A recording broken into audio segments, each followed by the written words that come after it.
শিলচরে আজ উল্টো রথ। চেংকুড়ি ভগতপুর এলাকার 18টি রথ উপস্থিত হবে শিলচর বাইপাসে। এই রথগুলোকে নিয়ে একটি বিশেষ মেলার আয়োজন হয় প্রতি বছর, এবছরও তার ব্যতিক্রম নয়। শিলচরে আজ পালিত হচ্ছে উল্টো রথ। দেখতে পাচ্ছেন ছবি। সরাসরি যাব আমাদের প্রতিনিধি পাপলু দাসের কাছে। পাপলু, গতকাল ও আজ দুদিন ধরে শিলচরে পালিত হচ্ছে উল্টো রথের যাত্রা এবং এ নিয়ে রীতিমতো উৎসব মুখর পরিবেশ দেখা যাচ্ছে সেখানে। এই মুহূর্তের কি ছবি?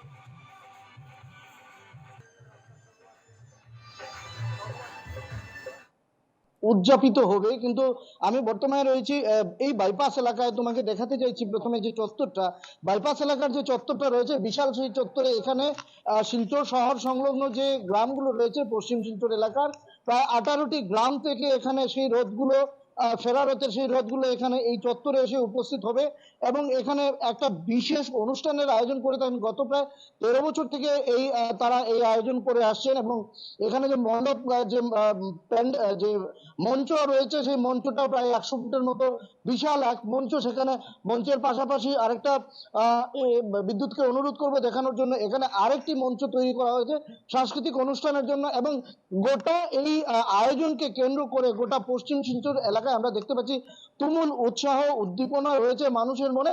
এবং আয়োজক কমিটির পক্ষে সভাপতি রয়েছেন এখানে বৃন্দাবন সিনহা।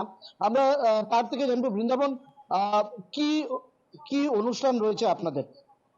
আমাদের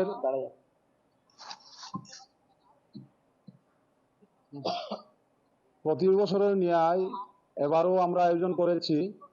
বিষ্ণুপ্রিয়া মণিপুরি 18টা গ্রাম আছে, এই 18টি গ্রাম থেকে শ্রী শ্রী জগন্নাথ মহাপ্রভুর 18টি রথ আসবে এবং প্রত্যেক গ্রামের ছেলেমেয়েরা আমাদের এই যে মঞ্চের সামনে একটা স্টেজ আছে, ওখানে তারা নৃত্য পরিবেশন করবে এবং সবাইকে আমরা উদযাপন কমিটির পক্ষ থেকে পুরস্কারের আমরা ব্যবস্থা করেছি। এবং দুটো সংস্থা আছে আলাদাভাবে, স্বর্গীয় সুরনাথ ওঝার নামে একটা সংস্থা আছে আর একটা লেঙ্কামা রূপের নামে একটা সংস্থা আছে। এই দুই সংস্থার তরফ থেকেও প্রাইজ মানি এবং সিলের ব্যবস্থা করা আছে। সাংস্কৃতিক কি আয়োজনের ব্যবস্থা রয়েছে এখানে? আমরা দেখতে পাচ্ছি একটা সুদৃশ্য মঞ্চ উপরে তোলা হয়েছে। স্পেশালি আমরা আমাদের ভগবানের দশাবতার, যে এই দশাবতারকে নিয়েই আমরা এখানে পারফরমেন্স, মানে যে আমরা সাংস্কৃতিক অনুষ্ঠান বিশেষভাবে ওই জিনিসটার উপরে নির্ভর করে আমরা দেখিয়ে দিই, সেটাই। আর সাংস্কৃতিক দল সংগঠনগুলো আছে। হ্যাঁ, সবাই।